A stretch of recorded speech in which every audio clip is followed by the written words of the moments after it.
جوڑے کو جو پہنے ہوئے تھی چاک کیا اور سر پر ہاتھ دھر کر روتی ہوئی چلی۔ اس کے بھائی ابسلوم نے اس سے کہا، کیا تیرا بھائی امنون تیرے ساتھ رہا ہے؟ خیر، اے میری بہن، اب چپ ہو رہے، کیونکہ وہ تیرا بھائی ہے، اور اس بات کا غم نہ کر۔ سو تمر اپنے بھائی ابسلوم کے گھر میں بے کس پڑی رہی۔ اور جب داؤد بادشاہ نے یہ سب باتیں سنی تو نہایت غصے ہوا، تو تمر کو گھسیٹ کے گھر کے باہر نکالا گیا، اور اب تمر ٹاٹ اور راکھ میں ہے۔ اور ایک چیز یہاں اگر ہم غور کریں گے تو جو ہوا، داؤد ناخوش اور غصے میں تھے، مگر اس معاملے میں انہوں کچھ بھی نہیں کرتے ہیں۔ داؤد جو ہیں کئی دوسرے لوگوں کے ویسے تھے جن کا نام بائبل شریف میں دیا گیا ہے۔ داؤد کئی بچے پیدا کرے مگر اپنے بچوں کی تربیت نہیں کرے، اور ان کے بچے خراب نکلے۔ اگر ہم بائبل شریف دیکھیں گے تو یہ چیز بار بار بتائی گئی ہے۔ شروع ہوا ایلی کے ساتھ، جو خدا کے کاہن تھے۔ ایلی کے بچے ناپاک چالاں کرتے تھے، ان لوگوں کو خدا کا ڈر نہیں تھا، اور مذہبی طور سے ناجائز فائدہ اٹھاتے تھے۔ اس کے بعد ہم سیموئیل پہ آتے ہیں، کیونکہ سیموئیل ایلی کے ہاتھ کے نیچے کام کرے اور ایلی کے گھر میں بڑے ہوئے، اور ایلی کے بچوں کو شرارت کرتے ہوئے دیکھے، تو انہوں یہ گھر سے سبق سیکھے کہ ان کے جب بچے پیدا ہوں گے تو انہوں اپنے بچوں کی تربیت کریں گے اور ان کے بچے نیک نکلیں گے۔ مگر ایسا نہیں ہوا، بلکہ ان کے بچے بے ایمان اور رشوت خور تھے۔ اس کے بعد ہم داؤد پہ آتے ہیں۔ داؤد سیموئیل کو جانتے تھے، داؤد سیموئیل کے بچوں کو جانتے تھے۔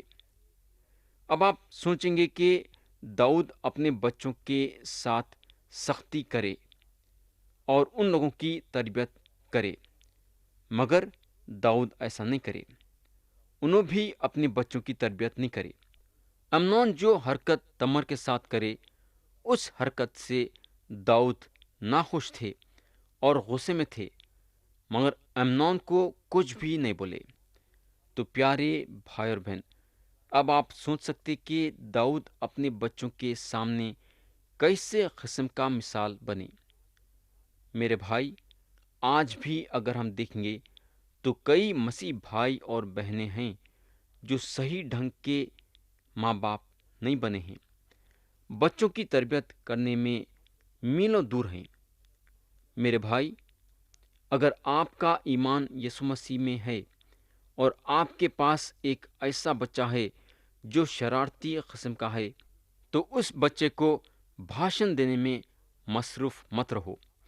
آپ کا وقت خامخواہ کے خراب ہو جائے گا، بلکہ آپ اس کے سامنے مسیح میں ایک اچھا مثال بنو اور ہر لحاظ سے اس کی تربیت کرو، اور یہ کام جلد سے جلد ہونا چاہیے، ورنہ آپ کا بچہ آپ کے ہاتھ سے نکل جائے گا۔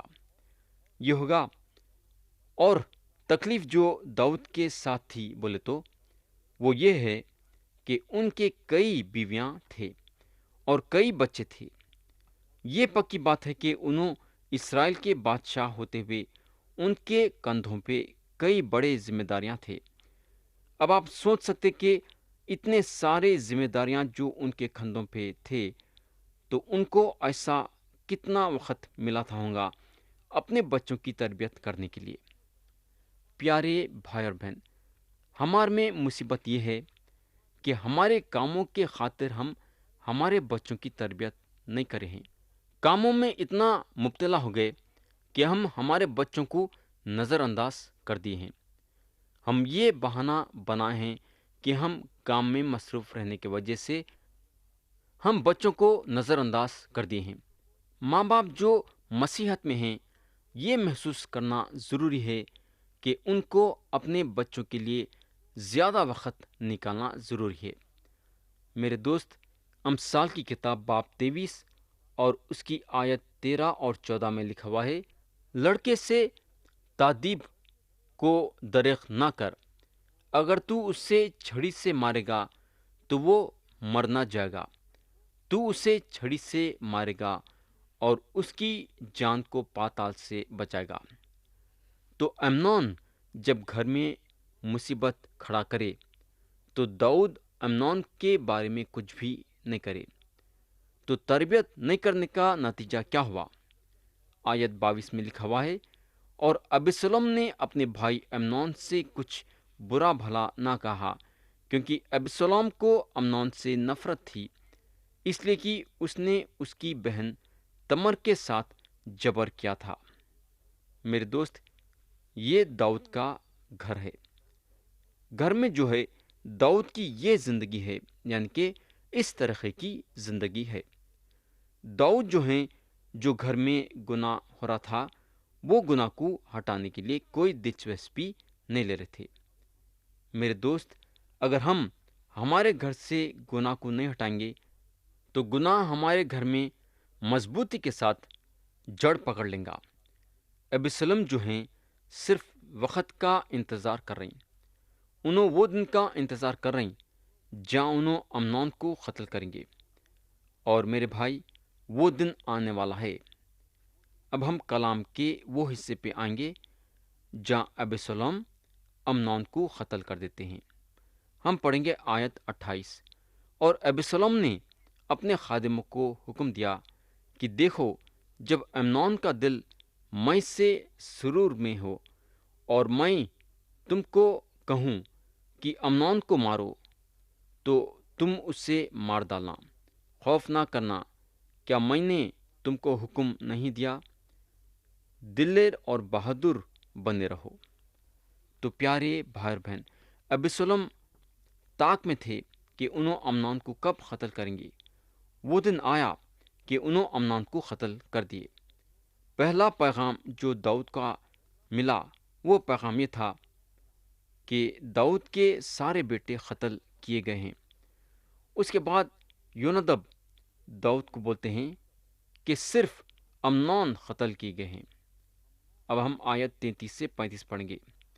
لکھا ہوا ہے، سو میرا مالک بادشاہ ایسا خیال کر کے کہ سب بادشاہ زادے مر گئے، اس بات کا غم نہ کرے، کیونکہ صرف امنون ہی مارا ہے۔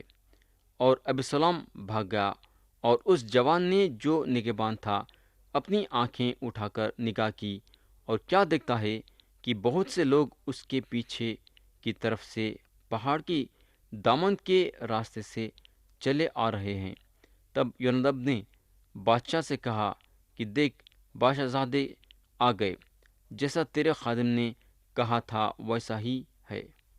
تو پیارے بھائی اور بہن، کیونکہ ابسلم امنون کو قتل کروائے تو ان کو بھاگنا پڑا، مگر یہاں آپ دیکھ سکتے کہ داؤد کا گھرانہ کیسا ٹوٹتے چلے جا رہا ہے۔ اور کیوں ٹوٹتے چلے جا رہا ہے؟ کیونکہ داؤد اپنے بچوں کی تربیت نہیں کری، بلکہ گناہ کو اپنے گھر میں پالتے چلے گئے۔ اب ہم پڑھیں گے آیت 36 اور 37۔ لکھا ہوا ہے، اس نے اپنی بات ختم ہی کی تھی کہ بادشاہ زادے آ پہنچے اور چلا چلا کر رونے لگے، اور بادشاہ اور اس کے سب ملازم بھی زار زار روئے۔ لیکن ابسلم بھاگ کر جزور کے بادشاہ عمیہود کے بیٹے تلمی کے پاس چلا گیا، اور داؤد ہر روز اپنے بیٹے کے لیے ماتم کرتا رہا۔ تو داؤد جو ہیں، یہ جنگلی بچے ابسلم کی تربیت نہیں کرے۔ ایک طرف سے ابسلم جو کام کرے، ایک طرف سے راست کام تھا، کیونکہ جب امنون گناہ کرے تو داؤد معاملے کو اپنے ہاتھوں میں نہیں لیے۔ آیت 38 اور 39 میں لکھا ہوا ہے، سو ابسلم بھاگ کر جزور کو گیا اور 3 برس تک وہیں رہا، اور داؤد بادشاہ کے دل میں ابسلم کے پاس جانے کی بڑی آرزو تھی، کیونکہ امنون کی طرف سے اسے تسلی ہو گئی تھی اس لیے کہ وہ مر چکا تھا۔ تو ابسلام امنون کی جان لینے کے بعد بھاگ گئے۔ داؤد ابسلام کو واپس لانا چاہتے تھے، مگر انہوں یہ کام نہیں کرے۔ داؤد بس یہ کام کرے کہ ابسلام کے لیے صرف روئے اور رونے کے سوائے اور کچھ بھی نہیں کرے۔ داؤد روئے اور چاہتے تھے کہ ابسلام واپس آ جائے۔ لوگوں کا یہ خیال ہے کہ ابسلام زیادہ تر داؤد کے ویسے تھے۔ دوسرے بیٹے اتنا ملتے جلتے نہیں تھے جتنا ابسلام تھے۔ لوگوں کا یہ خیال بھی ہے کہ داؤد چاہتے تھے کہ ان کے بعد ابسلام اسرائیل کے بادشاہ بننا، اور ہو سکتا ہے کہ یہ بات ابسلام کے دماغ میں آئی ہوں گی، اور ہم یہ بات کو آگے چل کے دیکھیں گے۔ یہ ہوگا۔ اب ہم کلام کے وہ حصے پہ آئیں گے جہاں داؤد ابسلام کو واپس آنے کی اجازت دیتے ہیں۔ ہم پڑھیں گے باب 14 اور اس کی آیت 1 سے 3 تک۔ لکھا ہوا ہے، اور زرویہ کے بیٹے یوآب نے تاڑ لیا کہ بادشاہ کا دل ابسلام کی طرف لگا ہے، سو یوآب نے تخوا کو آدمی بھیج کر وہاں سے ایک دانشمند عورت بلوائی اور اس سے کہا کہ ذرا سوگ والی کا سا بھیس کر کے ماتم کے کپڑے پہن لے اور تیل نہ لگا، بلکہ ایسی عورت کی طرح بن جا جو بڑی مدت سے مردے کے لیے ماتم کر رہی ہو، اور بادشاہ کے پاس جا کر اس سے اس طرح کہنا۔ پھر یوآب نے اسے جو باتیں کہی تھیں سکھائیں۔ پیارے بھائی بہن، یوآب جو ہیں تقویٰ میں بڑے ہوئے ہوں گے، اور یہ عورت کو شاید بچپن سے جانتے تھے ہوں گے، یا یوآب یہ عورت کو سکھاتے ہیں کہ یہ عورت بادشاہ کے سامنے کیا کیا بولنا ہے۔ آیت 4 سے 7 پڑھیں گے۔ لکھا ہوا ہے، اور جب تقویٰ کی وہ عورت بادشاہ سے باتیں کرنے لگی تو زمین پر اوندھے منہ ہو کر گری اور سجدہ کر کے کہا، اے بادشاہ، تیری دہائی ہے۔ بادشاہ نے اس سے کہا، تجھے کیا ہوا؟ اس نے کہا، میں سچ مچ ایک بیوہ عورت ہوں اور میرا شوہر مر گیا ہے۔ تیری لونڈی کے 2 بیٹے تھے، وہ دونوں میدان پر آپس میں مار پیٹ کرنے لگے اور کوئی نہ تھا جو ان کو چھڑا دیتا، سو ایک نے دوسرے کو ایسا ضرب لگائی کہ اسے مار ڈالا، اور اب دیکھ کہ سب کنبے کا کنبہ تیری لونڈی کے خلاف اٹھ کھڑا ہوا ہے، اور وہ کہتے ہیں کہ اس کو جس نے اپنے بھائی کو مارا ہمارے حوالے کر، تاکہ ہم اس کو اس کے بھائی کی جان کے بدلے جسے اس نے مار ڈالا قتل کریں، اور یوں وارث کو بھی ہلاک کر دیں۔ اس طرح تو وہ میرے انگارے کو جو باقی رہا ہے بجھا دیں گے، اور میرے شوہر کا نہ تو نام نہ باقیہ روئے زمین پر چھوڑیں گے۔ تو دکھ بھری کہانی داؤد کے سامنے بول کے ان کے جذبات کے ساتھ یوآب کھیلنا چاہتے تھے۔ جو لفظ یوآب یہ عورت کو دیے، وہ لفظ یہ عورت داؤد کے سامنے نکالی۔ آیت 11 پڑھیں گے، تب اس نے کہا کہ میں عرض کرتی ہوں کہ بادشاہ خداوند اپنے خدا کو یاد کرے کہ خون کا انتظام لینے والا اور ہلاک نہ کرنے پائے، تا نہ ہو کہ وہ میرے بیٹے کو ہلاک کر دیں۔ اس نے جواب دیا، خداوند کی حیات کی قسم، تیرے بیٹے کا ایک بال بھی زمین پر نہیں گرنے پائے گا۔ تو پیارے بھائی بہن، جو بناوٹ بیٹے کے بارے میں یہ عورت داؤد کو بتا رہی تھی، داؤد اس کو معاف کر دیتے ہیں۔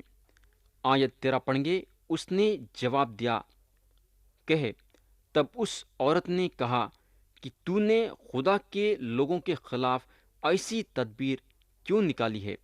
کیونکہ بادشاہ اس بات کے کہنے سے مجرم سا ٹھہرتا ہے، اس لیے کہ بادشاہ اپنے جلاوطن کو پھر گھر لوٹا کر نہیں لاتا۔ تو پیارے بھائی اور بہن، جو الفاظیں یوآب یہ عورت کے منہ میں ڈالے، وہ الفاظیں جو ہیں ابسلام کے طرف اشارہ کر رہے تھے۔ یوآب چاہتے تھے کہ داؤد اپنے بیٹے ابسلام کو واپس بلا لینا۔ یہ بات داؤد سمجھ گئے۔ آیت 21 سے 24 پڑھیں گے، تب بادشاہ نے یوآب سے کہا، دیکھ میں نے یہ بات مان لی، سو تو جا اور اس جوان ابسلم کو پھر لے آ۔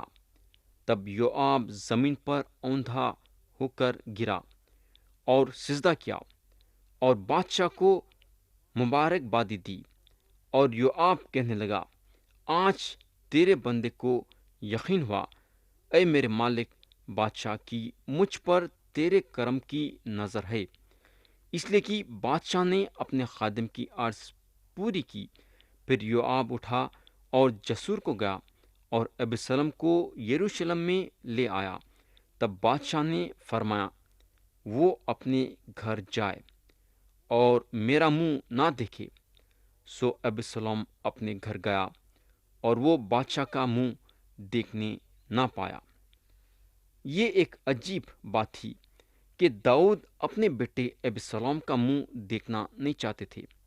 ایسا دیکھا گیا تو یہ بات جو ہے ابسلام کے بغاوت کی تیاری کری تھی، جو ہم باب 15 میں دیکھیں گے۔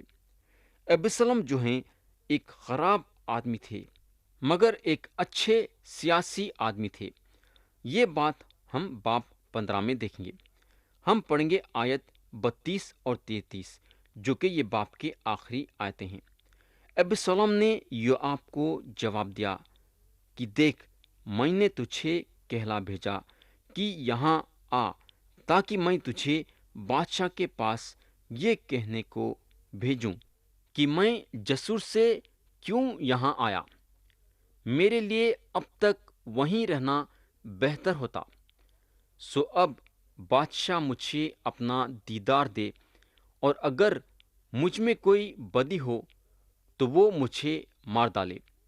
تب یوآب نے بادشاہ کے پاس جا کر اسے یہ پیغام دیا، اور جب اس نے ابسلم کو بلوایا تب وہ بادشاہ کے پاس آیا اور بادشاہ کے آگے زمین پر سرنگون ہو گیا، اور بادشاہ نے ابسلم کو بوسہ دیا۔ تو پیارے بھائی اور بہن، ابسلم یوآب کے ذریعے سے کامیاب ہوئے اپنے باپ سے ملاقات کرنے کے لیے۔ یہاں بوسہ دینے کا مطلب یہ ہے کہ پیار کرنا۔ داؤد جو ہیں ابسلم کو پیار کرے، مگر یہاں بھی داؤد کا رویہ برابر کا نہیں تھا۔ داؤد گناہ کو نظر انداز کر دیے۔ ایک انسان جب کسی کا خون کراہے تو اس کا انصاف نہیں کرے۔ داؤد کو چاہیے تھا کہ ابسلام کا انصاف کرنا، کیونکہ ابسلام امنون کا خون کر چکے تھے، مگر داؤد یہ کام نہیں کرے، جس کا نتیجہ یہ ہوا کہ ان کے گھر میں گناہ بڑھتے گیا۔ گناہ اتنا بڑھ گیا کہ ابسلام داؤد کو قتل کر کے پوری طریقے سے سلطنت قائم کرنا چاہتے تھے۔ جس ابسلام کے گناہ کو داؤد نظر انداز کر دیے، وہ گناہ ابسلام کو ابھارا داؤد کا خون کر دینے کے لیے۔ یہ بات ہم آتے سو وقت دیکھیں گے، یعنی کہ آتے سو باب میں دیکھیں گے۔